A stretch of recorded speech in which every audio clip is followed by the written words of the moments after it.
Estamos hoy en el umbral de un gran acontecimiento, tanto en la vida de las Naciones Unidas como en la vida de la humanidad. Es bien posible que esta Declaración Universal de Derechos Humanos se convierta en la Carta Magna Internacional de todos los seres humanos en todos lados.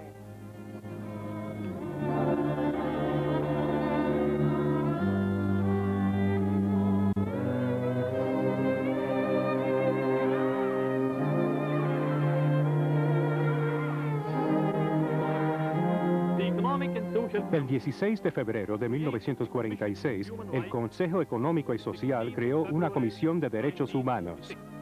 Notre déclaration se présente comme la plus vigoureuse, la plus nécessaire des protestations de l'humanité contre les atrocités et les oppressions.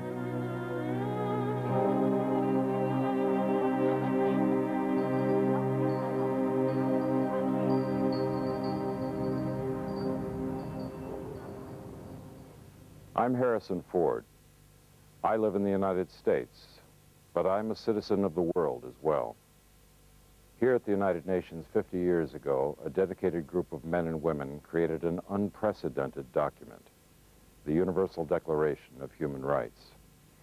It's a statement of principles and beliefs that summons each of us to a higher standard. It's not always prevented inhumanity or abuse, but it's given us a set of human rights norms that apply to everyone, everywhere.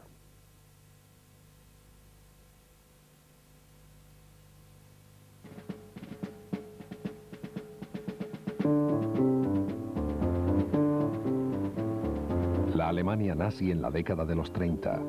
La pureza racial es el motor de un régimen que trata de crear una raza superior de hombres, mujeres y niños de tez blanca y ojos azules.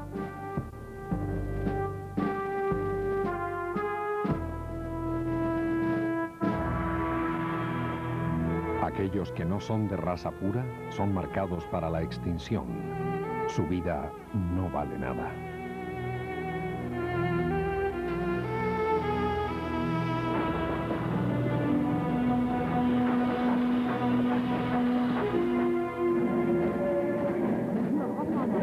Mientras se intensificaban los horrores del Tercer Reich, el mundo miraba pasivo e impotente. Alemania se retiró de la Sociedad de las Naciones. No aceptaban ninguna injerencia externa. A la larga, el mundo se dio cuenta de que en el futuro se necesitaría una estructura jurídica vigorosa para poner fin a los ataques a la dignidad humana.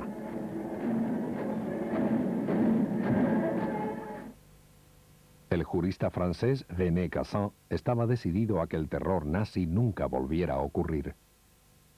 C'est en 1933, quand la carence du pacte de la Société des Nations est... En 1933, cuando gracias al fracaso de la Sociedad de las Naciones y de la voluntad humana, Hitler pudo subir al poder y prosperar sin interferencia alguna, el mundo internacional sintió que tenía que intervenir en la protección de los derechos humanos. S'occupa de la protección des droits de l'homme. Mientras la Segunda Guerra Mundial asolaba Europa, en su discurso de 1941 sobre el Estado de la Unión, el presidente Franklin Roosevelt esbozó su visión para un mundo futuro, las famosas 4 libertades. La primera es la libertad de palabra y de expresión en todo el mundo. La segunda es la libertad de toda persona de adorar a Dios en su propia forma en todo el mundo. La tercera es la libertad de no sufrir privaciones. La cuarta es la libertad de vivir sin temor, que significa una reducción de armamentos en todo el mundo.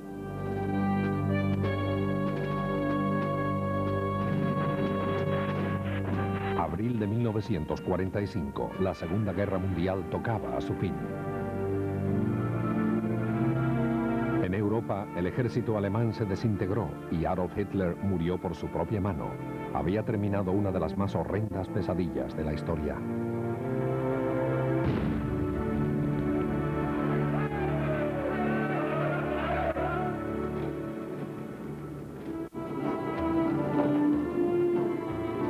La súbita muerte del presidente de los Estados Unidos, Franklin Delano Roosevelt, conmovió al mundo. Poco después llegan a San Francisco, California, representantes de todo el mundo para materializar uno de sus sueños.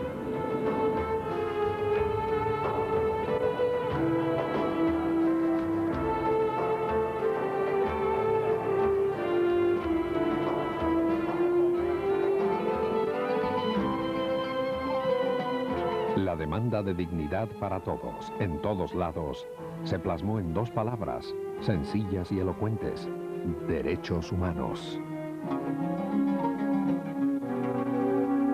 26 de junio de 1945.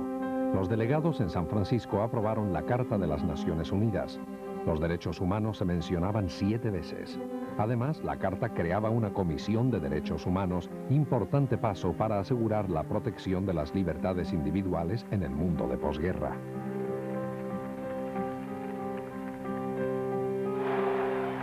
Eleanor Roosevelt, viuda del popular presidente estadounidense, fue elegida para presidir la Comisión de Derechos Humanos de la ONU. Ya había adquirido fama mundial de compasiva defensora de los necesitados y oprimidos. En tributo a su reputación internacional, cuando casi no había ninguna mujer en posiciones de autoridad en la ONU, fue nombrada presidenta del grupo encargado de redactar la primera Declaración Universal de Derechos Humanos. 1947, Lake Success, no lejos de la ciudad de Nueva York. Tras meses de intensa preparación, la Comisión de Derechos Humanos, en pleno, con representantes de 18 naciones, se reunió por primera vez. Eleanor Roosevelt presenta a los delegados ante las cámaras. Son un grupo extraordinario de filósofos, teóricos y diplomáticos. Comenzaré a mi derecha con el delegado de Francia, profesor René Cassin. Tuvo un papel principal en la redacción. De hecho, él se consideraba el principal artífice de la declaración. A continuación, el delegado de Chile, señor Santa Cruz. Un buen diplomático y una persona muy enérgica. El delegado de China, doctor P.C. Chang, que también es vicepresidente de la comisión. Siempre fue una influencia moderadora. Cuando se caldeaban los ánimos, acotaba alguna observación filosófica. Nuestro subsecretario general, señor Henri Logier. Tuve la suerte de tener un jefe, Henri Logier, que luchaba por la democracia y el internacionalismo. Trabajar con él fue una gran experiencia. A mi izquierda, el secretario de la comisión, doctor Humphrey. John Humphrey était pour nous un exemple merveilleux. John Humphrey era un trabajador ejemplar y concienzudo. Había perdido un brazo y tenía el atractivo de un hombre majestuoso. Era alto, apuesto y tenía una manga vacía que siempre impresionaba a la gente. El relator de la comisión y delegado del Líbano, doctor Malik. No era fácil disuadirlo y mantenía sus puntos de vista lo más enérgicamente posible. El delegado de la Unión Soviética, profesor Vladimir Koretsky. El delegado del Reino Unido, Sir Geoffrey Wilson. Eran el tipo de personas que no iban a dejar que triunfara el mal. Habían visto lo peor y estaban decididas a hacer todo lo posible para que esas cosas no volvieran a ocurrir. Asia Sudoriental. Thomas Hammarberg, del Programa de Derechos Humanos de la ONU, va en misión a Koh Kong, un remoto pueblo de la frontera en la costa de Camboya.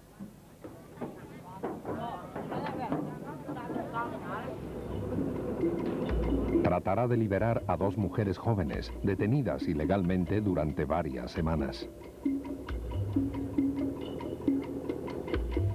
En los primeros días de la ONU, esa intervención habría sido atacada como una violación de la soberanía nacional. Pero hoy, la violación de los derechos humanos nos concierne a todos, sin tener en cuenta las fronteras. Así, a nivel popular, caso por caso, poco a poco, es posible ayudar a la gente. Hammarberg se reúne con los militares locales.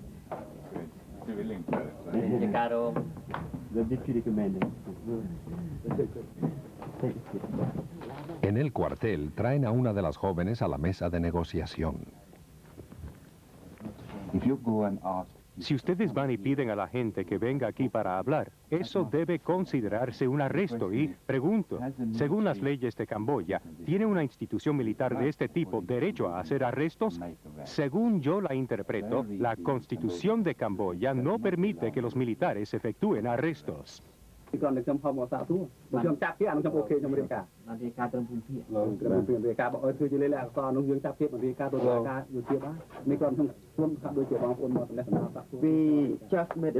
Acabamos de enviar un informe a la sede regional, pero no informamos al fiscal militar porque no hubo arresto ni detención. Solo las invitamos a venir aquí.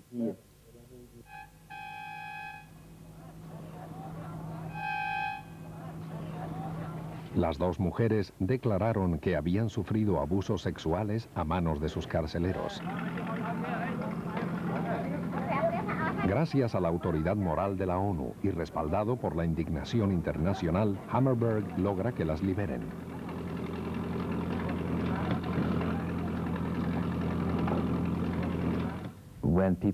Cuando la gente sufre opresión, es importante que otros puedan hablar en su nombre.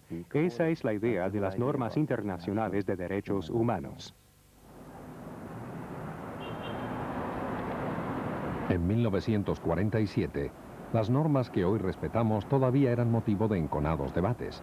Mientras se construía la futura Secretaría de la ONU en el lugar de un matadero abandonado en Nueva York, juristas y diplomáticos seguían trabajando en la Declaración Universal de Derechos Humanos.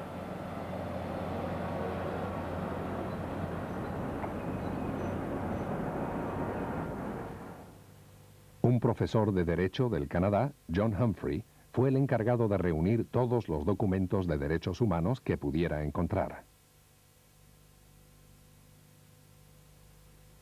Su personal pidió ideas a los grandes pensadores del mundo, entre ellos Mahatma Gandhi, el padre de la resistencia pasiva, el escritor británico H.G. Wells y el filósofo italiano Benedetto Croce.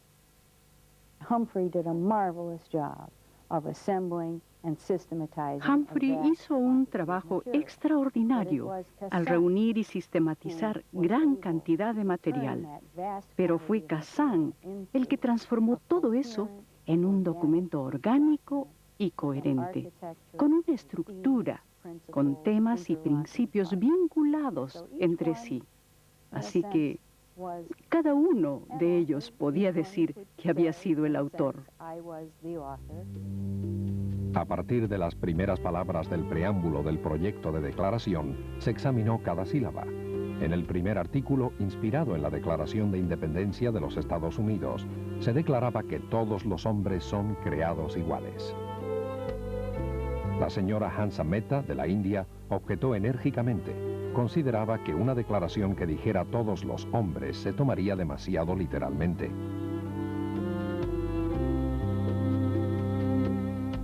Lo que es más, la Unión Soviética objetó a las connotaciones religiosas del verbo creados. Por fin, el artículo se enmendó para que dijera todos los seres humanos nacen libres e iguales.